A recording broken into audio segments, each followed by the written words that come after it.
Alors la santé environnementale, c'est un concept qui existe depuis maintenant plusieurs dizaines d'années au niveau des organisations internationales comme l'OMS. Et en fait, ce que cela montre, c'est qu'il y a un certain nombre de grands blocs qu'il faut regarder quand on veut parler de santé environnementale dans un espace urbain, par exemple. Un des éléments majeurs, c'est tout ce qui tourne autour de la qualité de l'air. Par exemple, ce que l'on voit, c'est que la pollution atmosphérique dans le monde entier entraîne des décès et des décès prématurés. Par exemple, en France, 40 000 décès sont liés à décès prématurés sont liés à la pollution atmosphérique. Donc là, on a des éléments très concrets. D'autres éléments que l'on peut retrouver, c'est par exemple la qualité de l'eau. Or, là, on voit aussi dans les documents qui sont faits par l'OMS que la France, si elle a quand même un niveau de qualité de l'eau extrêmement important, il y a encore 13% des décès par diarrhée qui sont liés à une mauvaise qualité de l'eau. Donc, on a encore à travailler sur ces sujets-là. Il y a d'autres éléments qu'on retrouve, comme la santé au travail. Et dans le domaine de la santé au travail, la France peut mieux faire. Et puis, un des autres blocs, c'est le changement climatique. Et le changement climatique a des impacts particuliers sur la santé. Alors, le changement climatique, on sait maintenant que ça a un impact majeur sur la planète. Et on commence à documenter de façon beaucoup plus forte les impacts sur la santé.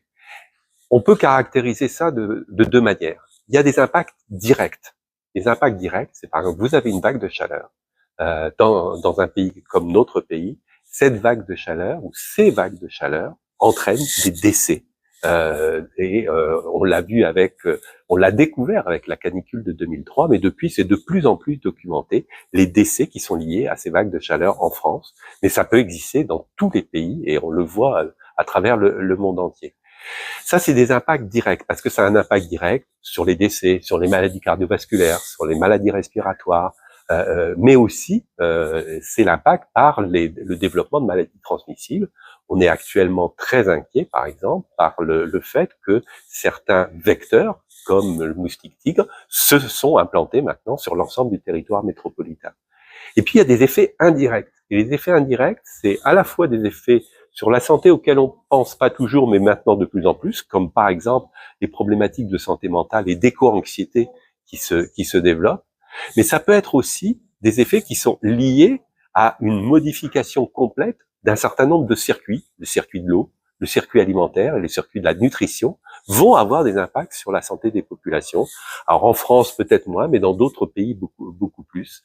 Et puis il y a un autre effet indirect, mais qui est quand même très lié à la santé, c'est qu'est-ce que va devenir notre système de santé et notre système de soins, parce que les changements climatiques vont induire des pressions extrêmement fortes sur notre système de santé, qui par ailleurs doit se décarboner. Donc on va avoir des injonctions paradoxales avec un système de santé qui doit être le plus économe possible par rapport à l'empreinte carbone, mais qui doit répondre à des exigences de plus en plus fortes de qualité et de sécurité des soins. Je pense qu'il faut vraiment travailler sur ce couple de ce que sont les comportements individuels avec les transformations des politiques. On ne peut pas demander à chaque individu de faire tout le travail pour pouvoir modifier un certain nombre d'éléments majeurs de ce que sont nos sociétés. Et nos sociétés n'ont pas été mises en place pour favoriser de l'environnement durable, pour favoriser des environnements favorables à la santé, dans la plupart des cas. Et donc, ce qu'il faut, c'est pas dire aux personnes, vous n'avez qu'à prendre le vélo, marcher, prendre des produits sains, si on ne met pas en place les conditions pour lesquelles ces choix-là peuvent se faire par les individus.